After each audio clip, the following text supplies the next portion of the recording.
This is Sully. Let's help him with medical terminology today. In medical terminology, it is important to learn all the word parts, prefixes, roots, combining forms, and suffixes. The root is a foundation of a word. For example, sarc means flesh, cervic means neck, and ren means kidney.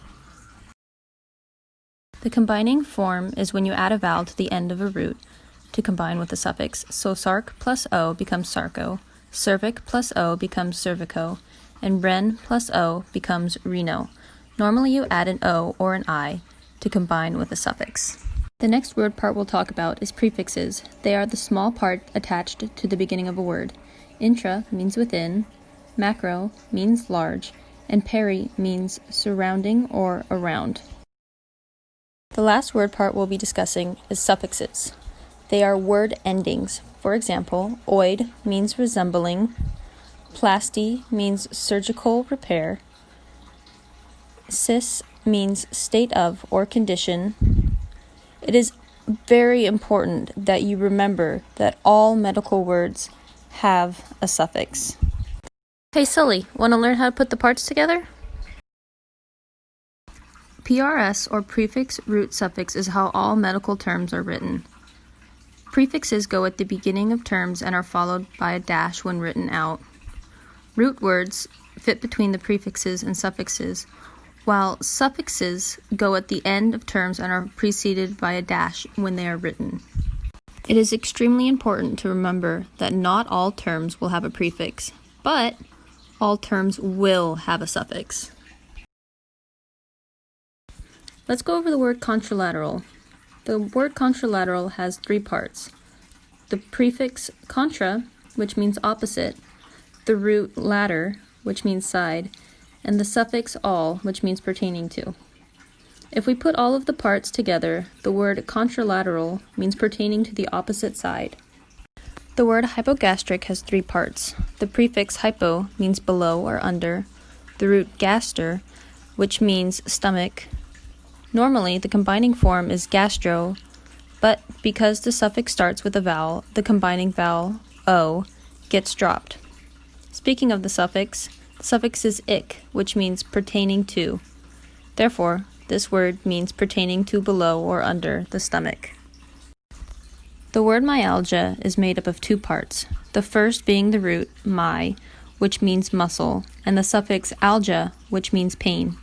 Similar to the last word, the root normally has a combining vowel of o, but because the suffix starts with a vowel, the o is removed. This word means pain in the muscle. Would you like to learn the meanings of words by breaking them apart? By breaking the word apart, you'll be able to find the meaning. The first step is to look at the suffix. You then look at the roots, and then the prefix. The final step is to put it all together, and then you found the meaning of your word. Our first word is myocarditis. It gets split into three parts. Myo meaning muscle, cardi meaning heart, and itis meaning inflammation. If we follow our rules, we start with a suffix of inflammation. Then we go to heart and then to muscle. Myocarditis means inflammation of the heart muscles. The second word is hematology.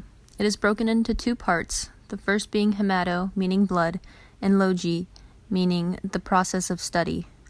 Reading from the suffix to the root, the meaning is the process of the study of blood. The last word is dermatologist. It gets broken into three parts, dermato, meaning skin, log, meaning study of, and ist, meaning specialist. If we, again, follow the rules and start at the suffix, we find that the word means a specialist in the study of skin. It's very easy to become confused, especially when some of the words are so similar.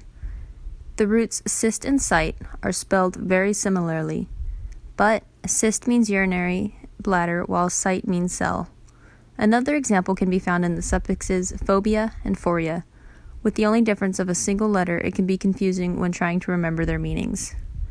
Phobia means fear, while phoria means feeling. The suffixes gram, graph, and graphy are all very similar and deal with recording. Gram means record, and an example would be a cardiogram, which is a record of the heart. Graph is an instrument of recording, and an example would be a radiograph or an X-ray machine. The suffix graphy means process of recording, and an example would be an arteriography, which is the process of recording arteries. It is important to note the differences between scope and scopy. Scope means an instrument for viewing, while scopy means a visual examination. An example of the suffix scope would be a microscope, an instrument for viewing small things, and for scopy it would be a laparoscopy, the visual examination of the abdomen. The suffixes tomy, stomy, and ectomy are all procedures that involve opening a part of the body. Tomy means the process of cutting or making an excision. An example would be a craniotomy, which is the process of cutting the skull. Ectomy means an excision or removal. An example would be a hysterectomy, which is the removal of the uterus. The final suffix stomy means an opening to form a mouth. An example would be a colostomy, which is the new opening of the colon through the abdominal wall. What do you think, Sully? Did you learn anything? Oh, perfect. Thank you for watching.